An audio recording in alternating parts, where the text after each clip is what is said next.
between KT and Gen.G.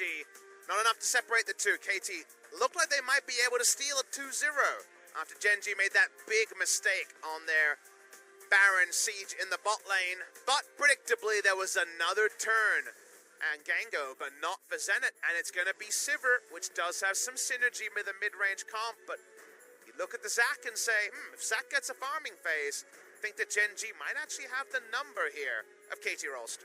But what did we see? We saw BDD able to start fights on the Aatrox and win them. Back in a game where they have lane priority. And yes, he has Gromp respawn timer, but they know it was stolen, so Roach is here. Yep, Monty knew, but he knew a little bit too late as Peanut flashes to stop him from getting to any sort of ghost burrow or anything over there. Don't think you can actually safeguard to it, but they didn't want to risk it. Decides all. Exactly, and look, the range on the side of Gen.G also isn't exactly the hugest, and they want to be piling in to try and take you down. And what does Sivir like? She likes a Beyblade arena. By shorter game, it's going to be returning to Gathering Storm. Yep. Okay, Boomerang Blade is going to be blocked. Okay, Umti's found Peanut yet again. Oh, goes for the kickback, but can't find it as the kidnap. Moves him right into the back end, has to flash as a result of that, but followed with the blind Q. And now KT are going to be able to take down Peanut for free. Zenit getting the kill is exactly what they wanted.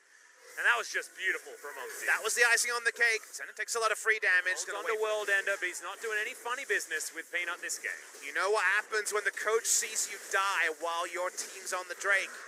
You might get a paddle in Atlas, so smart of him to back away from that. Speaking of paddling, Turret takes a paddling through all this in mid lane. Oh yeah, Fly's taking a paddle, and oh no, Peanut is actually the one caught out. See the mid lane, assume it's Fly, wasn't this time. Now is not going to follow the Q in, and Zenit has the spell shield, now can't block something like the Glacial Fissure. Teleport, of course, has to be taken there from Fly. Not going to take the Claw as King, and immediately the World Ender comes down, and now this is the fiesta that we've been looking forward to in this series. Life gets onto his teammates, uses the stopwatch, and somehow no one has died, and they're not going to Realm Warp. Chasing! It's hyper-aggressive, all on top of the poor Braum, and 3 kills erupt out of nowhere. KT, that's the trump card. That is the time to use it too. The other advantage for BDD on the rise. He'll choose the right time for a Realm Warp. Brings in the minions. They go to mid lane. These are rotations Monty will be stoked about. Oh, hell yeah. We know he's a KT Wave fan. comes with you. So there's actually nowhere to kite out.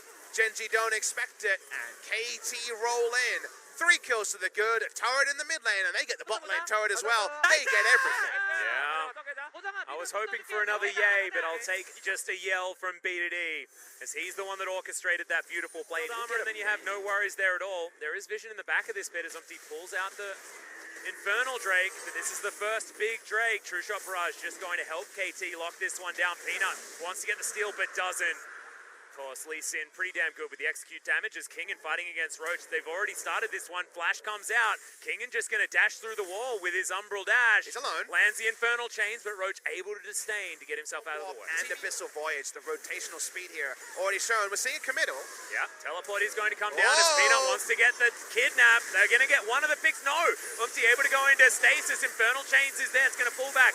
Life, who's not necessarily the target that they want, as Ruler gets his first kill of the game in the second for Gen.G. Does he have the Arcane Shift to get onto BDD, or does he even want to? As KT not going to get chased after. This Drake is going to certainly be the first priority for both teams. Right now, the setups around it. Good deep vision here for a gank. Speaking of ganks. Yeah, Realm Warp going to come in as Ruler gets over the wall. Life stands behind him, and they do get to relative safety. Fly is exhausted, but can he actually wait it out as they just turn? They get on top of the Aatrox. World Ender is there, but he has nowhere to go. Flashes instantly, but goes into stasis. First kill onto BDD is a huge deal, and now Peanut looking to get in the middle of it, grabs the kill, and Snowflower taken out. Front-to-back team fighting. Ruler in safety, and Gen.G are looking for a Baron. KT try the flanks to get low health members, but BDD dies in the end. And like you say, Gen.G onto Baron, and there's no smite to answer it. Yep, not a chance. Umti, it's a couple of mistakes in a row that you can't really have happen, but BDD just trying to bite off more than he can chew. Infernal Drake is going to come in, but Gen.G, can they actually get this? It's relatively early, as Zenit also wondering about whether he can get his. Gen.G want both, and that's why they fight for the Infernal. They'll roll over there, and it's definitely slow, but Zach can't die to Baron realistically with the blobs. Gets it eventually, life pulls away, and the Baron is deserved.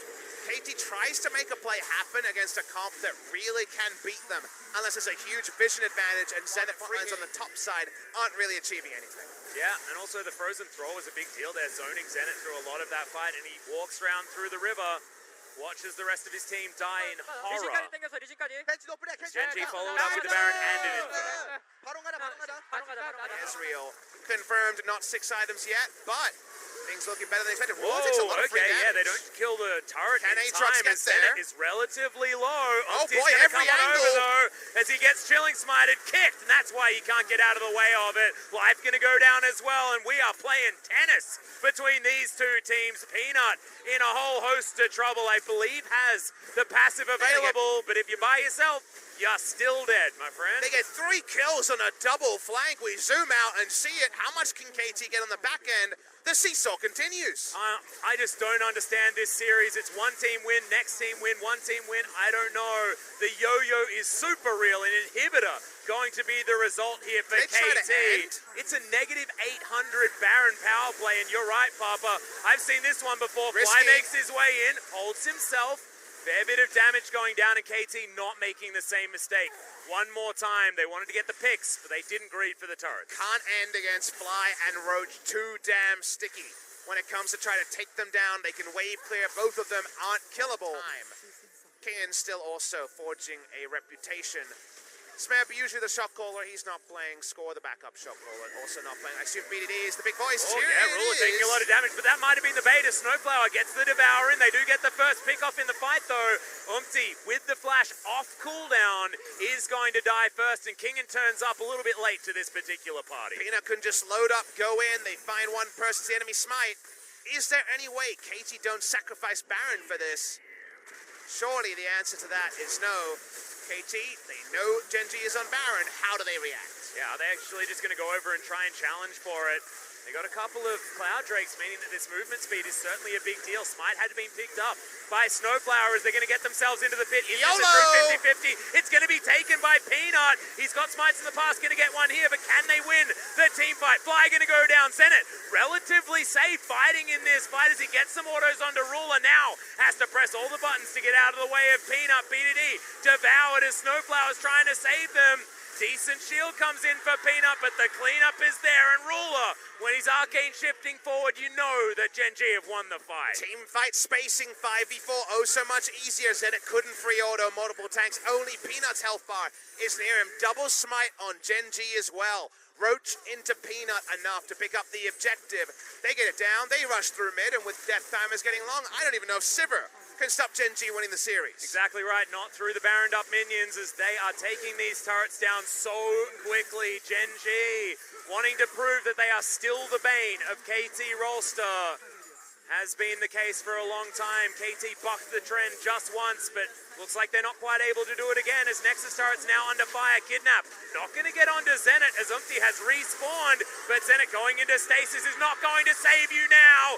He gets disdained. The fear is beyond death as Gen.G will destroy the Nexus and win the series. So important for both teams, and Gen.G just, and I mean just, get over the line to the rapturous applause of their fans. Roach is a happy birthday boy after all. He missed his surprise party, but he came for the after party, and the after party sounds pretty good.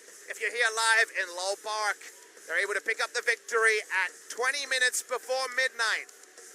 And if you remember, Standard Time, it was a weird one. It was a long one, but it's a Gen.G victory after all. Yeah, he just wanted to have as much time here in LoL Park as he could possibly get. Very close to 4 hours on the stage.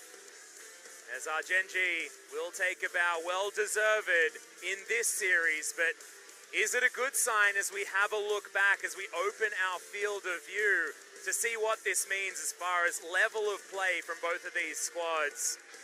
Back-to-back messy series coming through from Gen.G, and you can see how happy they are that it's over, ready to go to bed, but Peanut finally with a wry smile on his face. Finally, one of Gen.G